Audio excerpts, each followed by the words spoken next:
What is going on, everybody? Welcome back to the Phaithful Phanatics show. We're live here again on a Wednesday morning on Dsm Media's Philadelphia YouTube and Twitter channels.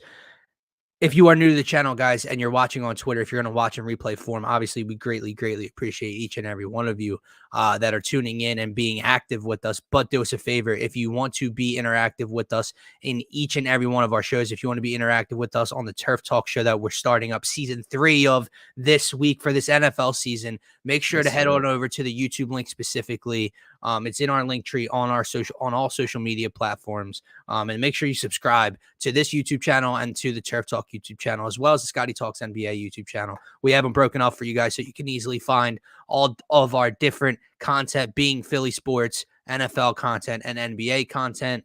So subscribe to the channel. The Phillies lose game 1 in Atlanta last night by a score of 3-1. The bats look lifeless. The 1 through 3 hitters in Schwarber, Turner, and Harper couldn't hit water if they fell out of a boat last night. Scotty, Rob Thompson catching some more blame. We're going to talk about it all. We're also going to discuss for a second why, for the first time during all of this mess, during all of the arguments over the last month and a half of Phillies baseball, for the first time, why I am a little bit concerned about not only what I'm seeing, but what I'm hearing come from this Phillies clubhouse and within the organization for the first time in quite some time, man. But good morning to you, Saquon Barkley, the Eagles. We're going to talk about them as well. But it'll be a free-flowing show, guys. So make sure to throw your comments, your questions, whatever other topics you want to get into on the show this morning. Yeah, you hit the nail on the head, man. Happy hump day. A lot on, even though it feels like it's a little bit of a drier time, but there is a lot of stuff going on with this Phillies team right now. And you kind of mentioned it right there. It's a little bit of a siren going off right now. As I said that to you before the show, we're going to spend a lot of time talking about the Phillies this morning and kind of trying to break this down and figure out what's going on with this team. But the concern level went up a little bit last night, I would say, just because we all know how important that game is. This was a game that, it's not that the Phillies need it, but from a confidence standpoint, I mean, you should be able to go out there with wheels, your ace, and grab a W, even if it's on the road against a beat up Atlanta team. There's a lot to get into there. I'm excited for the Eagles talk. We keep getting closer and closer to Eagles season, so there's going to be more and more to talk about with them as well. But yeah, man, I'm feeling pretty good midway through the week, despite all of that. It sounded pretty bad, I feel like, coming out of my mouth, listening to myself. But I am feeling pretty good where we're at. The Phillies, it's the great thing about baseball, right? 162 games, back-to-back games. Guess what? You had a stinker last night. You have a chance to go out there and right your wrongs the next night. So I'm excited for this matchup again. Looks like Nola's on the mound. We're gonna need a big night from Nola. But yeah, let's dive into it, man. We got a lot to get into here. All right, we can get to Rob Thompson and the flack he's continuing to catch in a couple of minutes, and we can get to the actual play on the field in a couple of minutes. The reason I said to start the show that for the first time, I'm a little bit concerned, a little bit worried about this Phillies club right now is not so much the lifelessness I'm seeing from the bats, or sometimes from a night-to-night basis, someone imploding in the bullpen and blowing a lead. While that's all very frustrating, again, that's just the flow of a 162-game season, a long summer, like you mentioned. I'm getting a little bit concerned and frustrated as well with the swirling and the statements and the concerns coming from within the Phillies organization. We touched on it briefly at the end of yesterday's show. The owner, John Middleton, making a public statement, and Scott Lauber wrote an article about it, basically kind of calling out the manager and the players at the same time. Why at one point were they playing at a 700% winning clip and now they're playing at a 325% winning clip? What's going on? Everybody needs to look in the mirror. Bryce Harper last night has not been playing his best ball over the last 3 weeks to a month or so, right? Now hitting like 275 on the season when he once was hitting like 305. Doesn't feel like that long ago, right? making a comment about the 07 claps when they lose to the Rockies. We know what happened there. Why is that even why is it a thought process? Are they tight? Yeah. Rob Thompson having to defend himself and feel like he needs to, articulate his thoughts and his thought process as to what he's doing on a night-to-night basis to the fans and the media. From what I'm gathering, it feels like there's frustration and there's some tightness within the clubhouse and organization itself, and they're playing tight out on the field. 13 strikeouts last night against the Atlanta Braves pitching. Reynaldo Lopez only pitched 5 innings. That is a leaky Braves bullpen that you mustered 1 run off of, you mustered it off of Lopez himself, and you could not compete in this ball game. From what I'm hearing almost on a daily basis, come out of a player's mouth or the owner's mouth or the manager's mouth, the concern and the tone, I'm hearing it, and then I'm seeing their play on the field. That's what has me a little worried. Are they tight? They have not been in this position before. We've talked about that all year long. They have not been the dominant regular season team. They have not been the first place in the NL, the first place in the NL East season team. The pressure's been off of them. They make the wild card, and then they go and they explode in the postseason. And now, here we come on the verge of September, and they're tight, and they're lifeless, and they're frustrated, and Bryce is frustrated, and the owner's frustrated. And I just am not comfortable with that right now. I need their leaders to brush that off and wake up and take this team where they need to get to. And that starts with Bryce Harper himself, dude. Like, he's giving up this frustrated tone, this face. And I'm like, man, it's you. Your first 3 at-bats, you went down swinging in the dirt. What were you doing last night? I need Bryce to wake up. I need Schwarber. He hit a grand slam a week plus ago to save the season. Outside of that, he's done nothing. I know Trey was just the NL player of the week. He looked bad last night. Stott, I mean, at this point, I saw a couple tweets last night. People are questioning if we even have a long-term second baseman at this point, because he's just been dreadful all year long. Rojas still can't hit with runners in scoring position. JT comes up last night, runners on first and second, 1 out, full count, swings at a ball at his shoestrings, and then Marsh walks the next at-bat. If JT just takes that pitch in the dirt, that's a run. 1 out, inning continues. Schwarber gets up with bases loaded later in the inning. They're just situationally, they're not hitting well. They're just not playing. They're just not passing the baton well right now. If they are hitting well, the bullpen implodes later in the game. The manager's catching flack. I'm not liking what I'm hearing and then seeing translate. Yeah, you mentioned it. Just your big bats alone last night, 0 for 12. I mean, all 3 of them, right? Schwarber, Turner, and Harper. You mentioned it.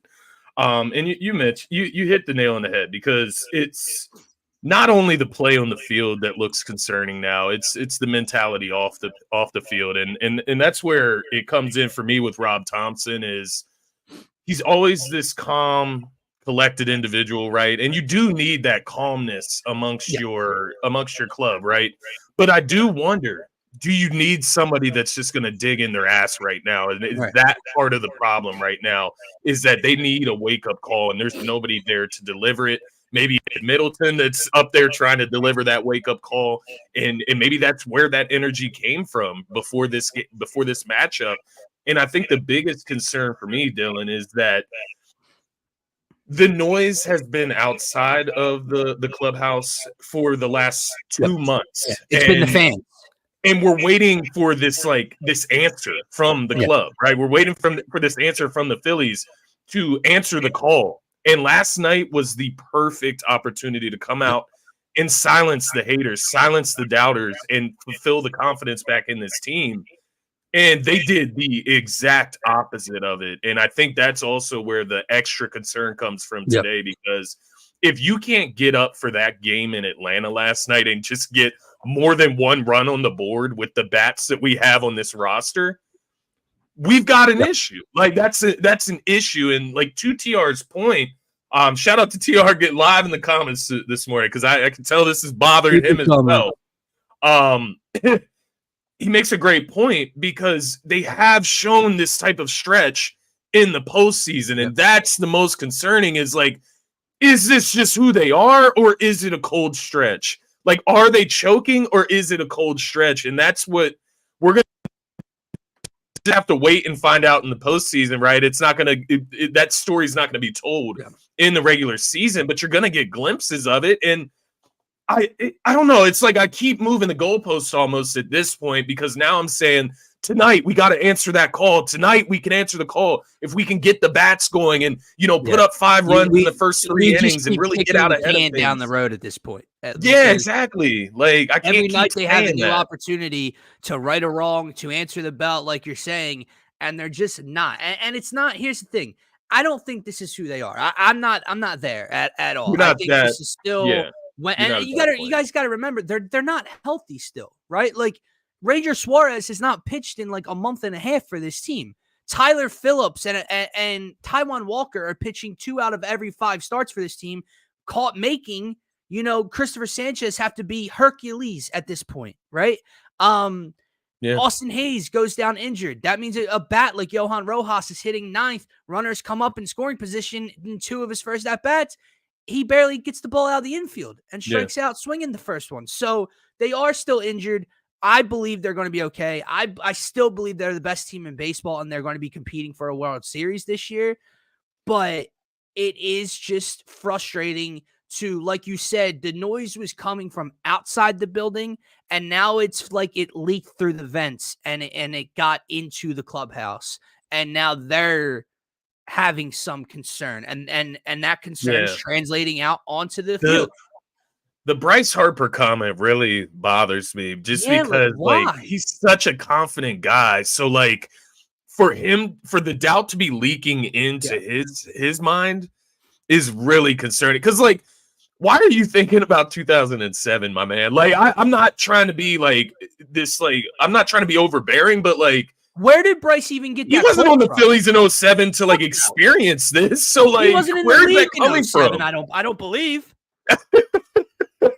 That's what's concerning. Like, are the fans telling you about that experience? Like, where does that come from? Like, are there people in the clubhouse talking about 07 and reminding everyone in the clubhouse, like, don't let 07 we do know Bryce is the ultimate panderer, and 99.9% of the time we love it. But it's almost like he said that thinking like he knows the history and like he's on the same page. Yeah, and it's like I didn't get that from that comment at all. If that was the point he was trying to get across, the point I got was you're concerned and you're worried about winning the division and collapsing or losing this lead, man. Now listen, they're 6 games up on Atlanta.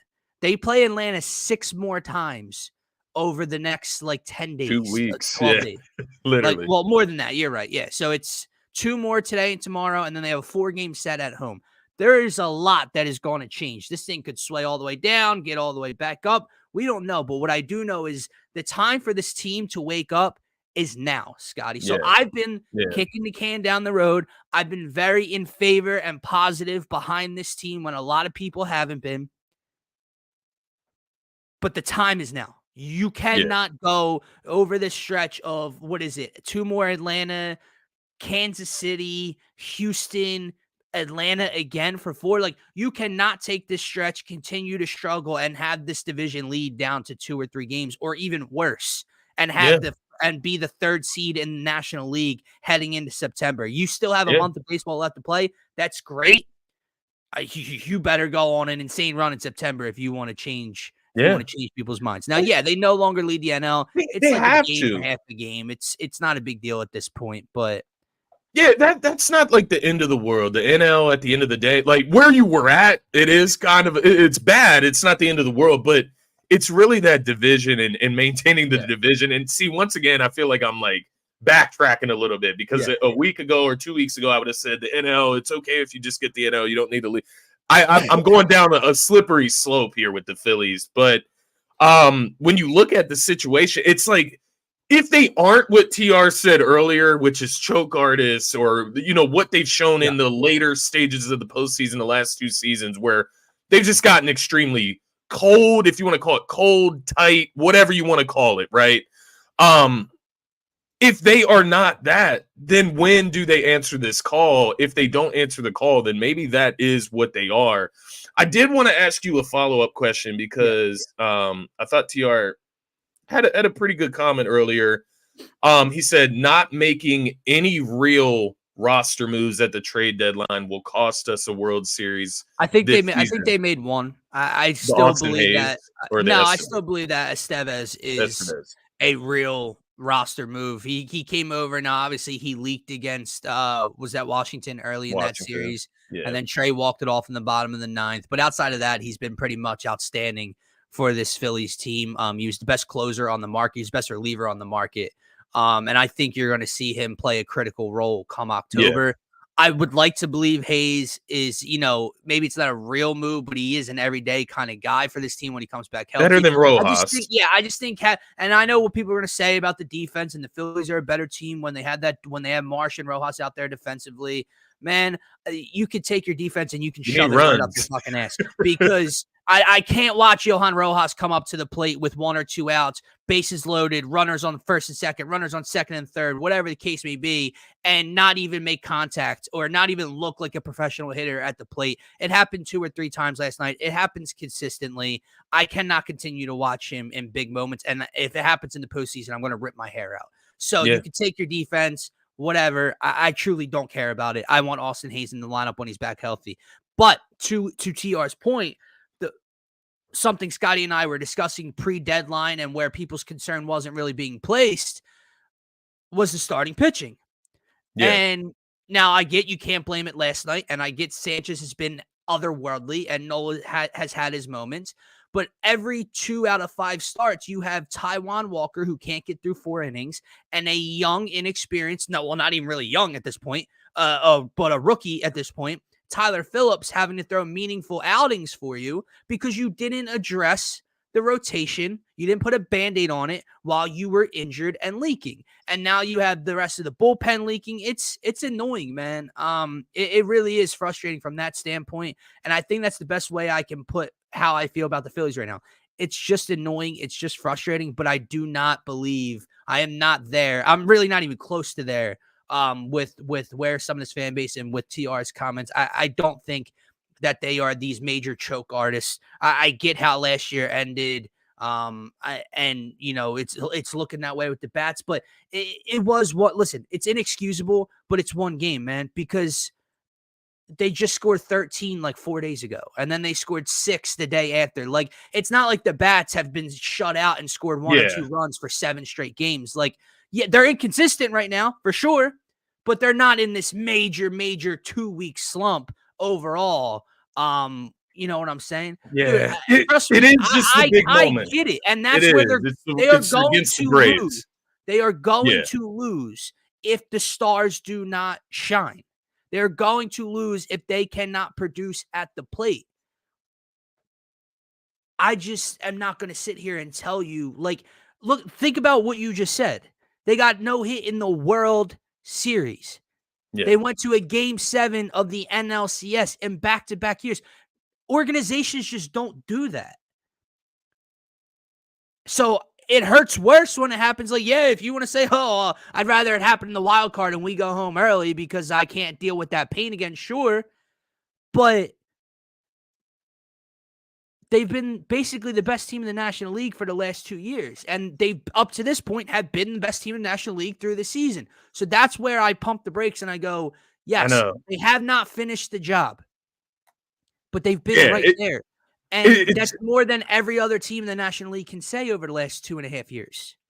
No, and I completely agree. I think that's what makes this situation so confusing is where they are still at record-wise in the National League, in the entire MLB versus what is transpired the last 2 months.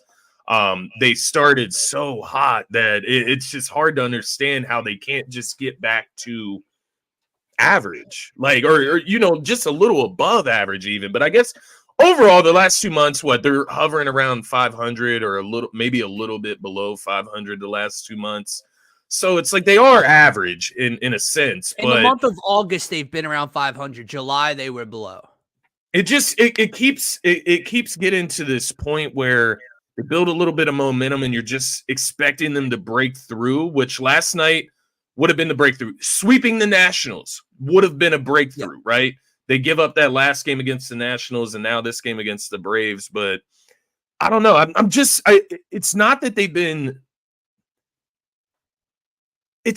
been losing, consecutive games. They did have the one losing streak, but it hasn't been consecutive games. It's just been so It's at up two and down. They They should now be able to get hot again, I guess is what I'm trying to get at. Like, when do they get hot again? Put it this way. Does it happen? The way they've played over the last month and a half is how they played the last 2 years of regular season baseball.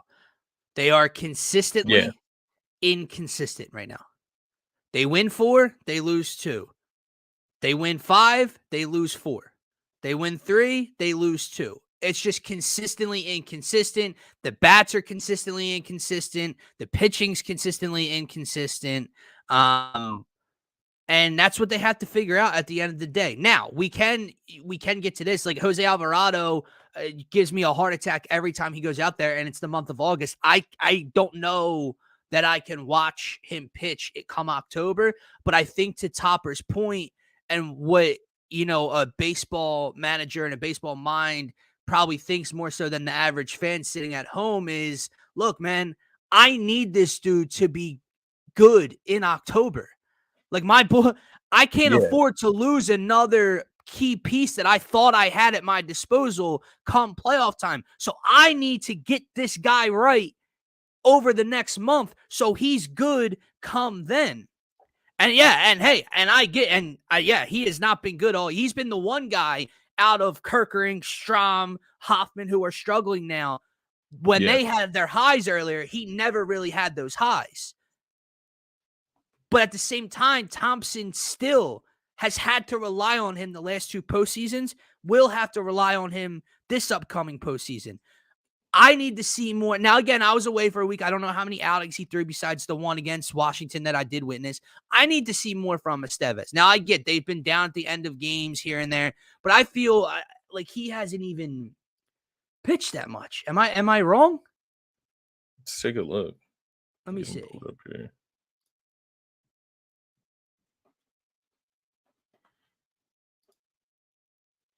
But no, I get your point, because and I get Rob Thompson's point with it. Like, you don't want to just destroy him and just shelve him. You know what I mean? You don't want to throw him on the shelf and not give him a chance to get out of the funk. It's just like, at what point do you just have to go away from it? But the part that we forget about is that they just don't have a ton of other options to go to in that situation. So, all right, where are we at here? Oh, ESPN's acting up now. I think I got it. So 1, 2, 3, 4, 5, 6. He's thrown 8 outings as a Philly. And in those, like, in some of these, like, he threw one just to get work against Miami, and they were losing 5-0 because he hadn't thrown in 5 days. So he threw the first 2 days he got here. Then he didn't throw for 4 days. Then he didn't throw for 3 days. Then he didn't throw for 2 days. Then he didn't throw for 5 days. Then he hasn't pitched now since the 16th. It's the fucking 21st. Right. Like, why?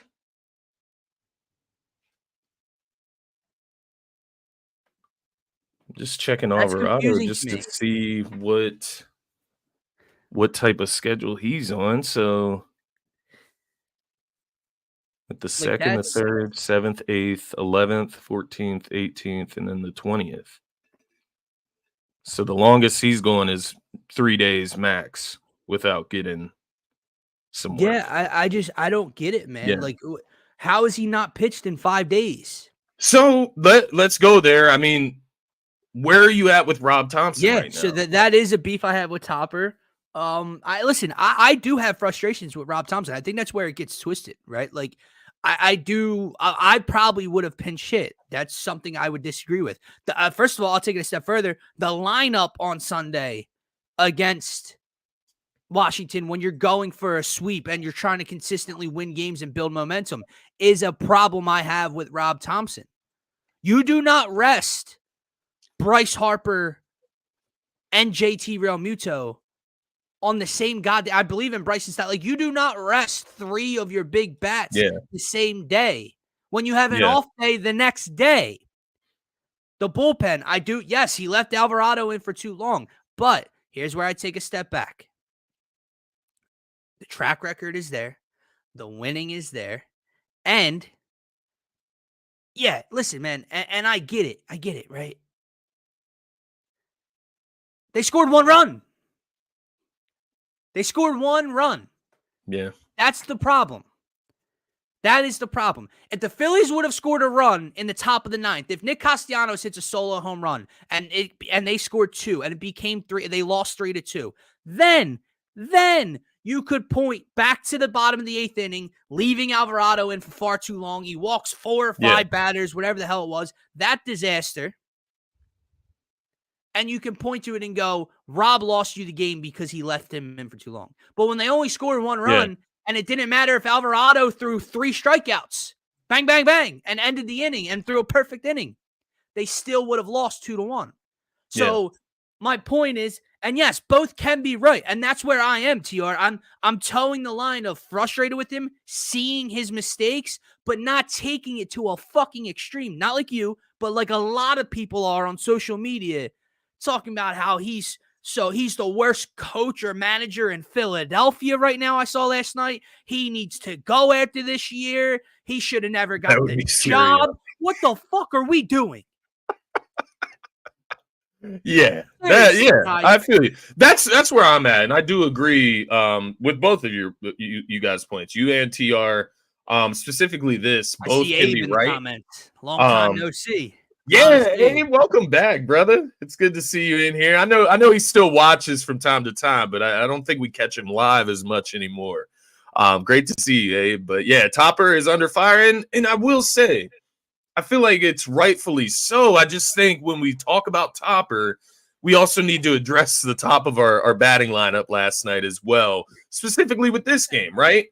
That's kind of where I'm at. Like when Bryce Harper, Trey Turner, and Kyle Schwarber don't get you a single hit, let alone bring in some runs or, get some bait. Like when they don't get you a single hit in the game, it is hard for me to look directly at Topper without including them in the blame. So, yeah, I think it's just a lot going on right now because at the end of the day, it's Alvarado. Like if you would have told us, a season ago, that we're giving Alvarado a little bit of a longer leash, I think we would have all been okay with that. But it's the entire roster right now, like outside of Wheeler last night, right? Like it's the entire roster, man. You go to the bottom of the batting lineup, those guys aren't producing. You go to the top of the lineup, those guys didn't produce last night. Rob Thompson coming from all angles right now. Pause. What Rob Thompson needs to do right now is just be a little bit spiteful. And I know that sounds crazy. Like they have right around the best record in baseball. They're fighting for the top seed in the National League. He's obviously doing an okay job, Scotty. But what I mean by that, I say this all the time, like with the Eagles or with the Sixers, when people think they know better. And again, he's not making all the correct decisions. But when people think they just could do this job and they think they could know better, right? Throw out the lineup you're supposed to throw out. Pinch hit if it's there. Go to those guys in the bullpen. Just do the simple things. Put the ball, put the bat in the guys' hands that people trust the most. Yeah. And if/when things can, don't work out, no one can blame you. It's what I was trying to think of with Howie, right? When drafting, right? It's not that easy. It's not that simple, but we think we know, and we think the obvious choice is there. And then Howie goes and gets too cute, and then people can criticize his pick. But if you go and make the move that everyone's thinking, Quinyon Mitchell this year, knock on wood, if Quinyon Mitchell is an absolute bust, you can't criticize Howie Roseman. Yeah. It's what everyone thought was the correct decision.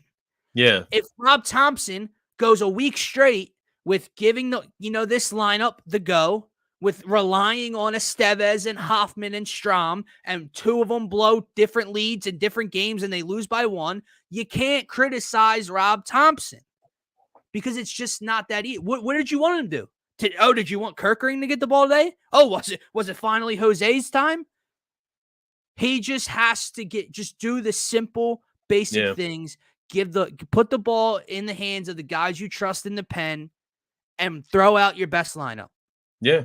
Because right I now, agree. Scotty, to be honest, you are on a postseason-esque stretch right now. Yeah. Like, this is, I don't want to call it do or die time because there's no die to it. They've But made it to the point where every game matters at this point. If we lose a game against the Braves tonight, we are now one game closer to them overtaking us for the division. Like, that's where we're at. And even after the Braves series, once you go to the Astros or whoever's next, you lose that first game against the Astros. Now the Braves get another win. They're one step closer to surpassing you. And it's just going to be this chase for the rest of the season. That's what the situation we've created now, where the difference between these two teams is just not that big anymore. And it's a little bit of a worry, man. It's a little bit of a worry right now. But I agree with everything that these guys are saying in the comment. I don't think there's like one big solution other than Rob Thompson just trying some different things that he hasn't done in this season. So it is going a little bit against the grain in a sense of trying some different things. Like you said, putting a pinch hitter in a situation, trying a different arm out of the bullpen in a situation. Like, you got to try different things, to your point, not only to put the ball back into the players' hands, but put the ball back into the fans' hands then. Put the ball back into the owner's hands. You guys want change? We'll try something different and see if it works. If it doesn't work, like you said, it's similar to the Howie Roseman situation. You can't be mad at me for doing something that you suggested. What I tried did not work. That's fine. That's fair. I'll try what you suggest. And if that doesn't work, then where do we go? Yep. And that's what I think that's the step that we're at now is let's try some different things. Let's maybe even move the lineup around a little bit and see what it looks like. Not drastic, right? Like, I'm not moving Schwarber out of the top of the lineuute, nothing like that. No, but let's move some of these bats around and see what makes them more comfortable. I actually liked his lineup last night. I think JT was hitting 7th, I believe. Like, I liked having that depth and the way he organized it, and they score one run. Like, that's the frustrating part. And look, and that's where I think I am before we move on with the Phillies is it's annoying. It's frustrating as all hell, but I understand the flow and the ups and downs that a long MLB season is. And when the Phillies are in the limelight, when they're in the spotlight like this, being the best record of baseball for so many months, for so long, something we haven't experienced in a decade and 12 years, 13, 14 years at this point. The fan base kind of forgets that. And what I'm trying not to do is take it too far on each and every night. Now, this is a long stretch. Like TR pointed out, they're 22 and 24. That is almost a 50-game stretch we're coming up on where this team has been inconsistent. But as bad as and inconsistent as they've been, I mean, Scotty, that's basically 500 ball. Like, you know what I mean? Like, so they haven't been that bad, apparently. And the last thing is, right now the bullpen's leaking, and right now the bats aren't hitting. But what people do is they just, again, forget the flow of a season, and they make these like declarations. They make these official statements that you can't walk back when things go right. So that's not what I'm trying to do. Like, earlier in the year, we had the best bullpen in baseball. They're going to be dangerous come October. This is a weapon the Phillies haven't had. We added to it with Estevez at the deadline. Oh my gosh. We come out of the second half after the All-Star break, after the deadline. We're struggling. Now our bullpen's a major issue. Now these guys, you can't rely on these guys come October. Okay, well then let me ask you a question. Come September, if Matt Strahm and Hoffman and Estevez are all rolling, they all have 0.9 ERAs over an 8-game span, are you guys going to walk it back and say how dominant this bullpen's going to be in October? Right? We had all these all-stars. We had basically had the NL infield at the all-star break. Well, now they're struggling. Now they're so inconsistent, they'll never win anything. Well, when they get hot again, are you guys going to say, look out for this team come October? It's a long up and down roller coaster of a summer. You cannot make these just dagger statements whenever you get angry or whenever you get frustrated, because things change like that. They could go out tonight, win, take the series tomorrow, are you guys going to shut the fuck up a little bit then? Like, if they take 2 out of 3 against Atlanta, are you guys maybe just going to shut those lips a tiny bit? Not saying it's going to happen. They need it to happen. And if they don't, I'm going to be a little bit more concerned like you, but you have to reason with me. You can't be so down here and expect me to join you when things are bad. But when things are good, you guys don't try to meet me. You guys just want to stay angry. You just want to wait for the next shoe to drop. And that's the shit I can't take, man. No, I do feel you. So that being said, like, do they get a win tonight? I'm going to say yeah. I'm going to say yes, and I think it starts with the guys up front. Kyle Schwarber was 0 for 4 with 4 Ks. Bryce Harper was 0 for 4 with 3 Ks in his first 3 at-bats and a dinky little ground out to end his night. Trey Turner coming off a Player of the Week award goes hitless. Alec Boehm's really the only one who showed up. They have to set the tone tonight. Yeah. It's Aaron Nola versus Max Fried. That's another guy. It's another guy. You've gotten great outings from Wheeler. You've gotten great outings from Sanchez. You've gotten great outings from Tyler Phillips at times over all this shit. You need Aaron Nola to be Aaron Nola tonight. And this man, Scotty, the frustrating part is this isn't against Ronald Acuna Jr. This isn't against Austin Riley. This isn't against 300 hitting Matt Olson. Yeah. This is against an injured, battered Braves lineup with other stars struggling. Matt Olson's hitting like 230 this year. Marcell Ozuna has been their most dominant, best hitter all year long. He's on a hot stretch again this year. But that's it. Like, Whit Merrifield, for God's sake, tripled and doubled in his first 2 at-bats. That little shit cannot be the difference in a ball game tonight. Yeah. As long as Topper throws out the correct lineup, your lineup puts them to bed immediately. Your bullpen puts them to bed immediately. You need Nola to give you 6 good innings, battle with Fried, keep you in the ball game, and you need your bats to take you home at the end of the night. Does this feel like a Nola, like, good performance? Like, what does it feel? It's so hard to read Nola from game to game, series to series. Like, he could have the best night of his career. He could have the shittiest night of his career. It's so... I'm going to say... I don't know. It feels like a big game. Like, last night was a big game. Like, I was hyped for last night's game. Yes. I know he got rocked against them in the first series of the season.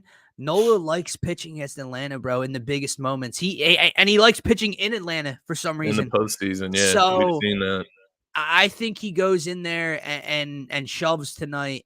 But the most important thing, bar none, is not only that the bats can take you home. Yeah. They need a good start. That you need 2 or 3 runs in the first 3 innings of this ball game and jump on Max Fried early. Exactly. I don't know exactly what his numbers are against us this year. I remember his first outing, he literally didn't make it through the first inning in Philadelphia.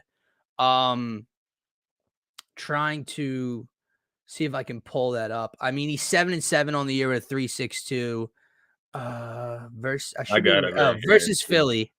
He's got 2 starts, 6 2/3 innings, 13 hits, 8 runs, 4 walks, 5 Ks.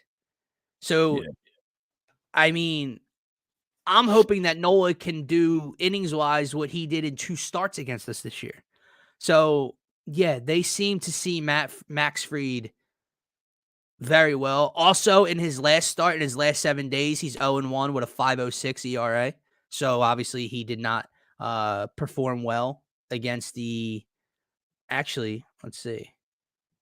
He hasn't performed well in his last 3 starts, Scotty. He's given up 5 3 1/3 against Miami, 4 in 5 innings against Colorado, and 3 in 5 1/3 against San Fran. Each of those 3 teams are not great offensive teams. He has not gotten through 5 innings or past 5 innings in a single ball game, and they get to him early, man. So he's also walked 3 and 3 in those 3 games. So Kevin Long, Topper, lineup, put together that scouting report and go shell him early, man, and turn this thing around, because then, Scotty, I believe you should have Christopher Sanchez on the bump against Spencer Schwellenbach or whatever. They don't have him locked in yet. They don't have I don't know why, but I'm assuming that's who it is, man. Also, Austin Hayes made a rehab start last night, so he could be coming back within the next few days for the Phillies, and bringing some much needed offense as well. So, yeah, man, that's. Can you just imagine? Can you imagine where the fan base will be at if they lose this game tonight? No. Like if Nola implodes on the mound, or the lineup, just doesn't get anything going again. Like, right. And I'll tell you what, man. I'll tell you what. I'll be just as frustrated as everybody else in the moment. But again, the thing I struggle internally with is making these hardcore, this is my official opinion of this team right now, because we see Atlanta at home for 4 next week. So, okay, we lose this series. I don't want to. Why didn't we wake up for this series? They're injured. What do? We have our 3 best starters on the mound. But what happens if they come home and take 3 out of 4 against Atlanta? Yeah. You know what I'm saying? Yeah. Like, no, okay, I do. Maybe Atlanta cuts this lead to 4, but by the end of next weekend, it's back to 6 or 7.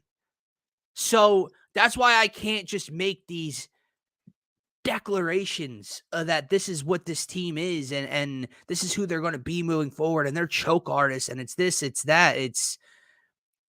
Yeah, I agree. I don't know. I might constantly changing.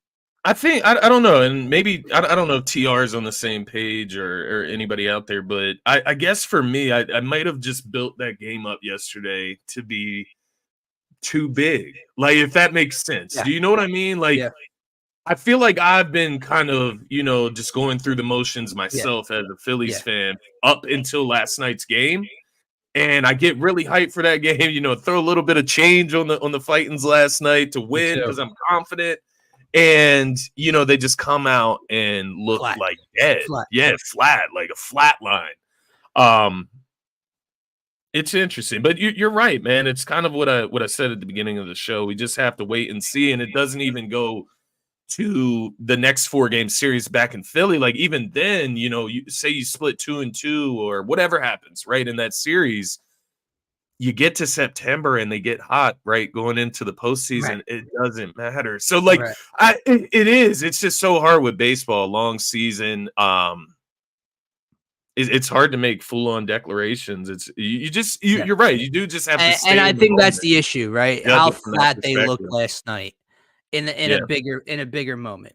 That's the frustrating part. Why didn't they get up? How did the bats look the way they did? And that's the thing, man. Like, we could sit here and get so frustrated with the bullpen not having a good game, or Nola imploding in the 4th. I can live with bad pitching if the offense shows up, because you're never out of a game with this offense. You could give up 7. This offense can get you 8 or 9. Yeah. But if they're as cold as ice, like we've seen them last night, you have no chance, because they're not going to score more than a run or 2. And Bryce needs to step up tonight. Yeah, that's absolutely. That's something I'm looking at here, man. Like, saying that about 07, like, you need to be the difference that it doesn't end up like that, right? Yeah. Like, I know it's not just one player, but somebody's got to give the team a spark.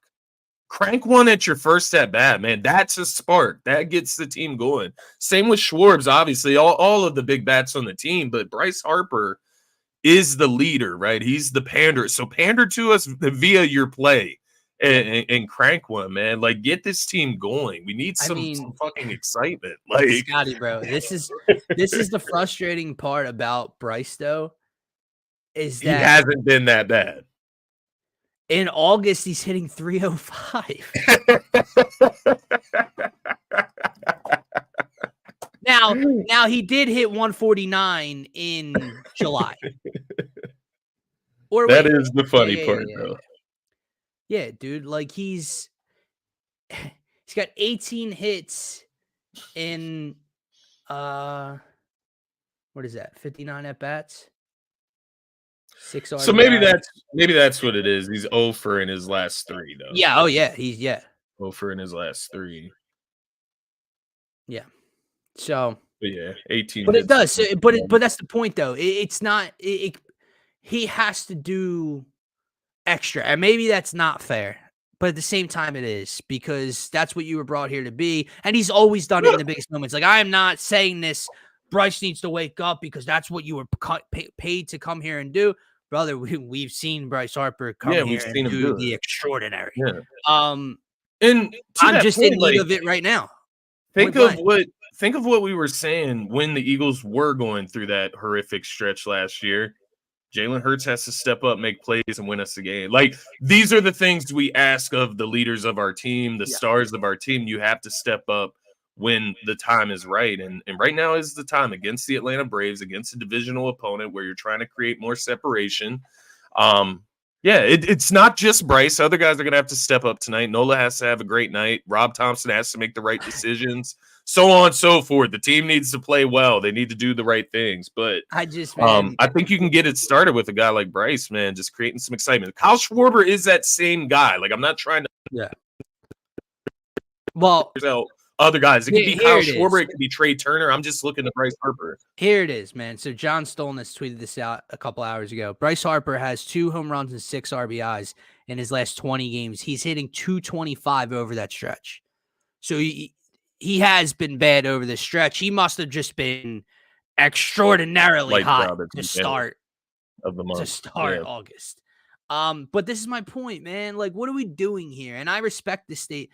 97.5 the Phanatics poll 12 minutes ago. When should Rob Thompson have taken Jose Alvarado out of the game? After the second walk, after the third walk, he was right. Keep him in. How is that? Like, why is that the poll? Why is this pot continuously being stirred? What does last night's loss specifically have to do with Rob Thompson? Nothing. They scored 1 run. They were losing 2-1 when Alvarado entered the game. They lost 3-1. Rob Thompson has nothing to do with that. My God. Anyway, the Philadelphia Eagles have released veteran tight end CJ Uzoma, Scotty. Interesting. A guy that I was thinking could be a big body target down in the red zone for this team. Maybe that just, and I know different positions, but maybe that just goes to show Calcaterra's had a good camp as well, but just goes to show Johnny Wilson's going to play a role in the red zone for this team as well with that big frame of his. Saquon Barkley is back to practice today. Dallas Goedert not in full pads. No Trevor Keegan or Jalix Hunt. So that is good news, obviously, on the Saquon front, which is something we were going to get into and discuss today with you guys. Obviously, at yesterday's practice, Saquon gets stretched out, his lower back on the side, doesn't return to 11-on-11s to end practice. And it got me and Scotty thinking a little bit. Now, obviously, when that report came out, no one was – you give a little worry because you don't want anyone, especially the new shiny toy in Saquon Barkley, to get injured in training camp or preseason, and we want them ready to go for the regular season. But we know over 2 weeks to go until the opener, just getting stretched out is no big deal. But it got us thinking. Not that we can't afford anyone to get hurt. We want to see this offense, this team, full go 100%. I know that's not realistic when it comes to football, but that's what we want, and that's what we picture when we think about this team winning a Super Bowl, right? They're 100% healthy. But it got us thinking, who can they least afford to lose? Outside of Jalen Hurts, you cannot – the quarterback is not available for this discussion. But we've seen life without a lot of different weapons on this Eagles team and in this Eagles offense over the last couple of years. Saquon, the new shiny toy, just brings a new, fun, explosive dynamic to this offense that makes them even more unstoppable. We don't want him to get hurt. And we don't want the route runner, just a possession, and it's more than just that, but we never want to see Smitty hurt. And we've seen life without AJ come playoff time. We've seen life without Goddard far too often. Yeah. We don't win ball games without Lane Johnson. What does it look like without Jordan Mailata protecting his blind side? It got us thinking, who's the most important? So, Scotty, where are you leaning when it comes to this discussion? It's interesting. Yeah, because Saquon, you obviously come away from yesterday, you think, like, what would life be like for the Eagles without Saquon? At the end of the day, I do think they could get by if Saquon picked up an injury. Now, obviously, season ending, like, you don't ever want to see that from any of your players. But I do believe Jalen Hurts, he would have to step up as a runner at that point, right? And it's going to put more taxing on Jalen Hurts' body. And that's the downside of losing a guy like Saquon is if you have Saquon, I think it takes a lot off of Jalen Hurts' legs. You lose Saquon, I think there's going to be a lot more put on him because Shipley and Gainwell, you're not giving those guys, 15, 20 carries at any point. I just don't see it. So Saquon would be a big loss, but I don't think he's the biggest. AJ definitely comes to mind. Man, like AJ or Smitty, like I almost put them in the same category because if you lose one, now all the attention of that secondary is going on the other.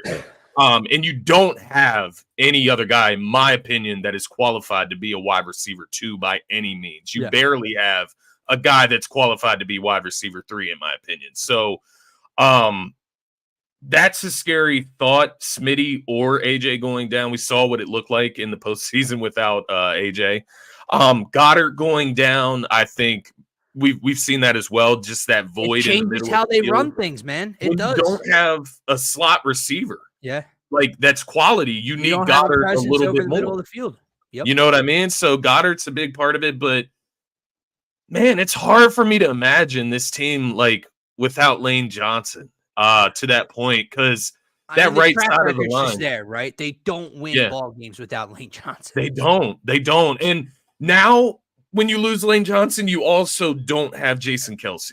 And I think that's what makes Lane Johnson even more important at this point. Landon Dickerson more important. Jordan Mailata more important. Man, Lane Johnson or AJ, I think would be my top 2 over Saquon. I agree. I agree, man. I think Lane has the track record. Like Lane, we've seen life without far, just over the course of regular seasons in the past and how they look and how it just changes everything. And they just simply lose ball games when he goes down and it sucks. We've also seen life without AJ in the postseason. The reason I probably lean Lane. I think he's the best player at his position that we have, if that makes sense. Like, I think AJ's a top 5 wide receiver. I think Lane Johnson is the best right tackle in the National Football League. Yeah. So I think the track record's there. He's the best at his position, and it changes everything they do. Skill position wise, I do have to go AJ Brown. I think what we saw in that postseason was a combination of Jalen Hurts' injury, Brian Johnson play calling, but also just missing that phenom. Lined up all over. That's what he does, dude. He does everything. He lines up. He goes in the slot, on every other side of the field. He runs go routes. He runs post routes. He runs comeback routes. He lives on the slant route. He'll do whatever you need him to do. To me, he is the most dominant player on this Eagles team. And what I mean, like he can truly take over a ball game. Are you seeing the reports of the camp he's having, dude? Yeah. And yesterday, I mean, he's tormenting the Eagles defense. I saw the one play dog out our rookie. That smile, dude. I know. I'm there with you. Like Scotty, we've seen it. We've seen from the first game, the first Detroit Lions game on the road since he became an Eagle, dominated. Yeah. The Pittsburgh Steelers, streets HUD. Remember, you, and you can't cover me. Yeah. Yeah. He just dominates. And if he's not dominating, he's such a presence on the field that we've seen when Smitty goes for $170. Why does that happen? Because Smitty's great. Smitty's a top 10 to 15 receiver in the National Football League in that range. Yeah. But it helps to have number 11 on the other side of him. Yeah. It helps Dallas Goedert to have number 11 on the right side of him.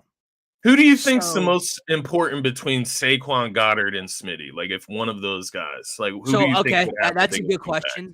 Ooh, I'm gonna go. Okay, I think Saquon's better. I think Saquon's better at his position than Smitty is. Yeah, I think Saquon's a top 3 running back still in the league.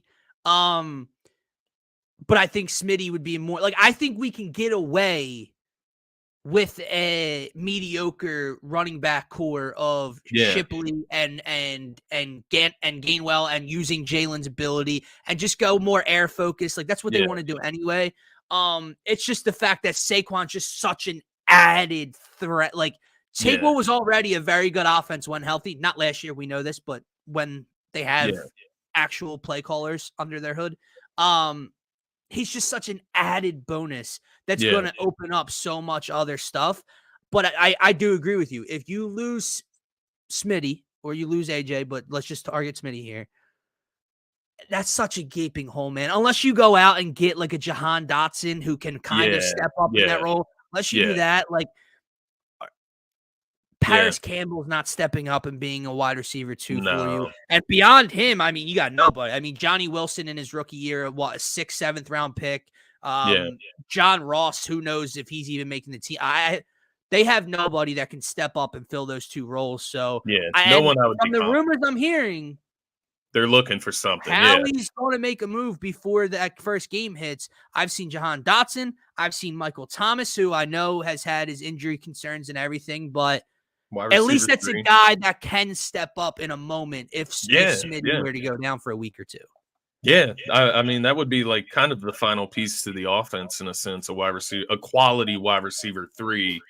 I think it would be like the length of the injury too, because you can get by with an average running back like Gainwell, Shipley, like that combo for 3 games maybe. But, after a while, you're going to be like, we could really use that dynamic back again. Because at least last year, we still had DeAndre Swift, who is a dynamic running back. 1,000+ but there is something in the back of my mind as we're talking this out and thinking about it.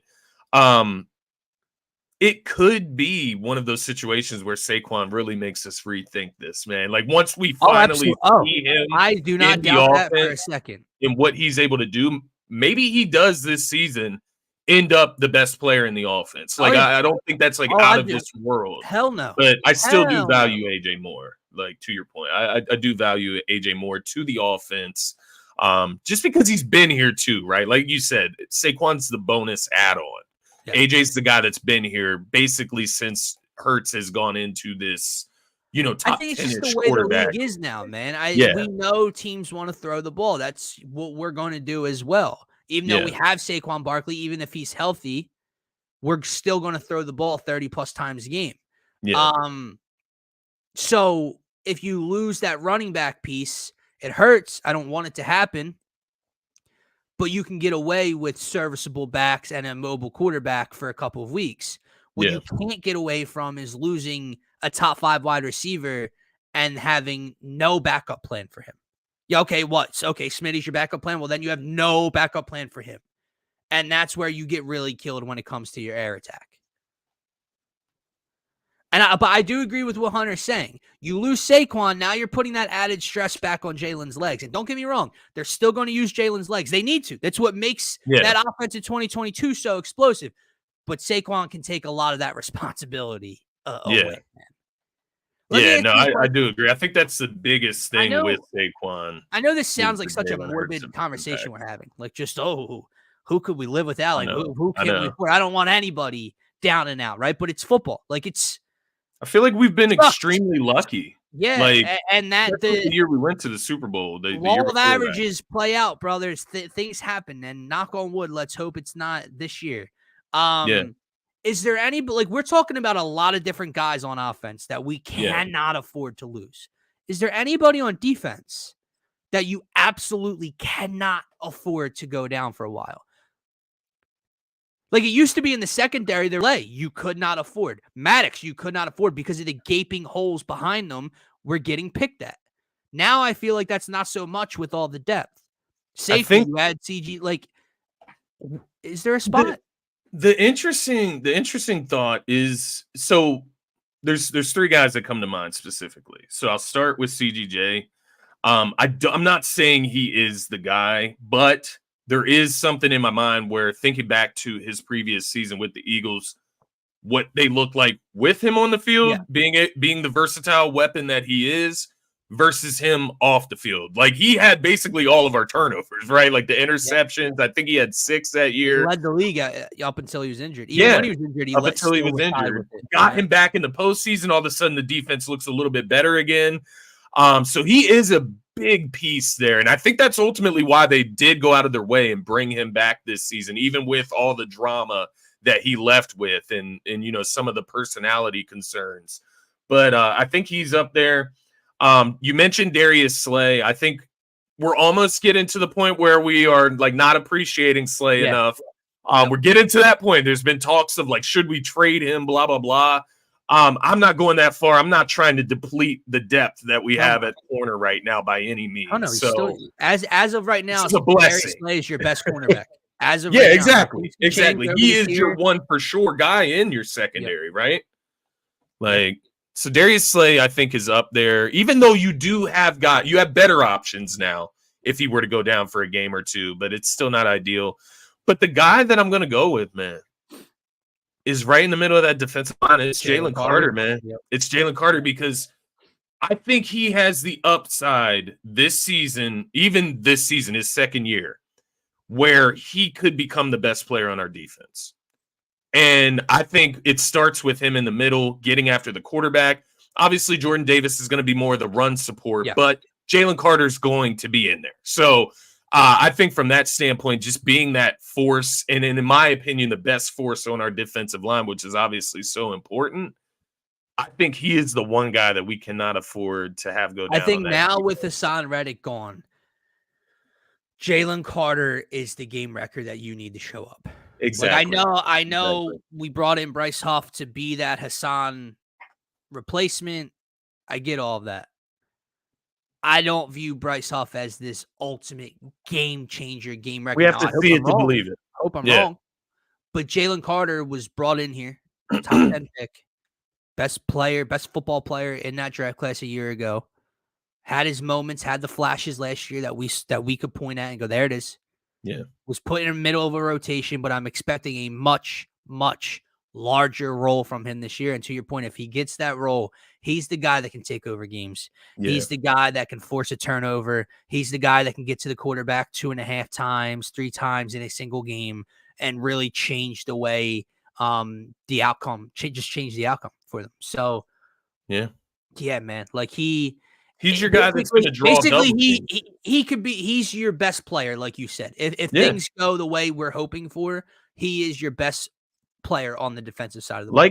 Like Fletch used to draw those double teams in the middle and take attention away from your edge rushers. That's exactly what Jalen Carter is going to be. He's going to be the main focus. He's going to take the attention off guys like Bryce Huff, Josh Sweat, and allow them to get after the quarterback. So I just think he will end up, from the front seven perspective, I think he will end up being the focal point of the defense.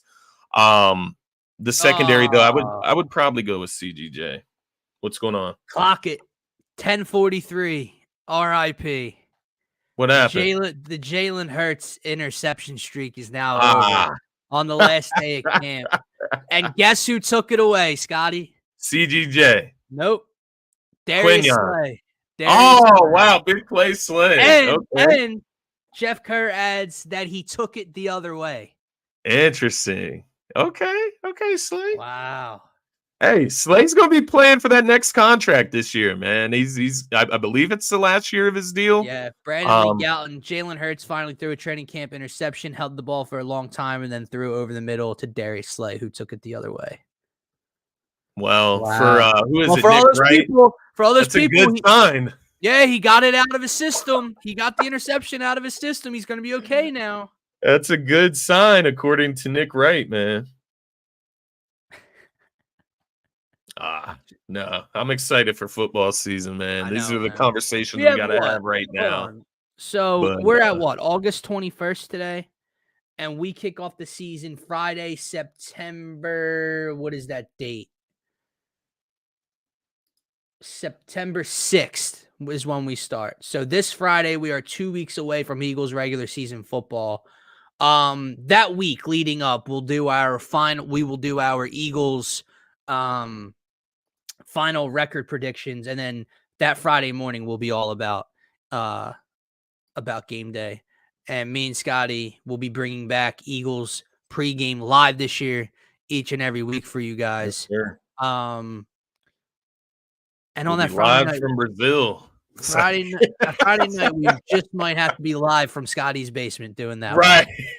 That's a good idea, man. That's a good idea for that one. Open invite. No, just kidding.